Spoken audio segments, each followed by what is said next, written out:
Hello dear student, কেমন আছো? I hope প্রত্যেকে শুধু ভালো নয় ভীষণ ভালো আছো। স্ক্রিনের ওপর একটা প্রশ্ন দেখা যাচ্ছে, তাই না? এই প্রশ্নটা আমরা প্রথমে মন দিয়ে পড়বো, বুঝবো, তারপর তার সলিউশন করব।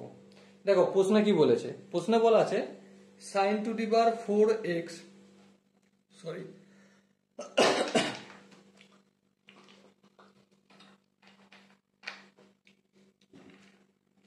Sorry sin two the power 4x plus sin square x equal to 1। এটা হলে sin two the power 4x plus sin square x equal to 1 যদি হয়, তাহলে কি প্রমাণ করতে হবে? প্রমাণ করতে হবে আমাদের cot two the power 4x plus cot square x equal to 1। এটা আমাদের প্রমাণ করতে হবে। তো চলো শুরু করছি আমরা এখান থেকে।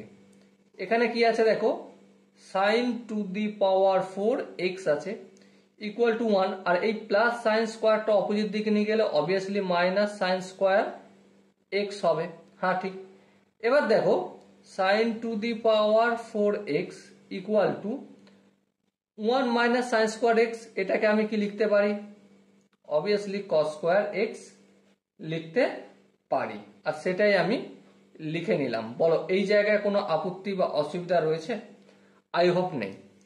এরপরে দেখো এখানে আমরা লেফট হ্যান্ড সাইডে কি রয়েছে, লেফট হ্যান্ড সাইডে রয়েছে cot two the power 4x plus cot square x, এই তো। আচ্ছা এবার বলো cot থিটা মানে কি জানি আমি? cos থিটা, বা এখানে আছে কি cos two the power 4x আপন sin two the power 4x plus cot square x আছে, তার মানে এটা লিখতে পারি cos স্কোয়ার x আপন sin স্কোয়ার x। ওকে, এবারে দেখো এখানটা যদি বোঝা যায়, তোমরা ধ্যান দিয়ে দেখো, আমি sin two the power 4x এর জায়গায় চেঞ্জ করে কি লিখতে পারি বলো? cos two the power 4x যেমন আছে তেমন থাকলো, sin two the power 4x এর জায়গায় আমি cos স্কোয়ার x লিখতে পারি। চলো লিখে দিলাম প্লাস, আচ্ছা cos স্কোয়ার x এর জায়গায় আমি sin two the power 4x লিখতে পারি। হ্যাঁ লিখতে পারি। চলো sin two the power 4x আপন sin স্কোয়ার x লিখলাম। এবার একটা কথা বলো, a by a to the power m upon a to the power n যদি থাকে, তার মানে কি a to the power m minus n, এটা হচ্ছে একটা সূচকের ফর্মুলা, তাই না?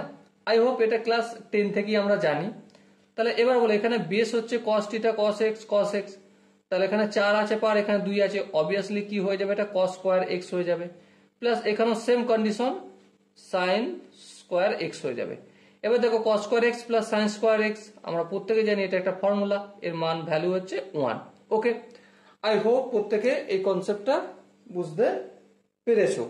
যদি কোনো জায়গায় বুঝতে অসুবিধা থাকে, কনফিউশন থাকে বা ডাউট থাকে, কি করতে হবে? কমেন্ট সেকশন রয়েছে, অবশ্যই কমেন্টে জানাতে হবে। আর দেখা হচ্ছে নেক্সট ভিডিওতে। ততক্ষণ পর্যন্ত ভালো থেকো, সুস্থ থেকো এবং জয় হিন্দ।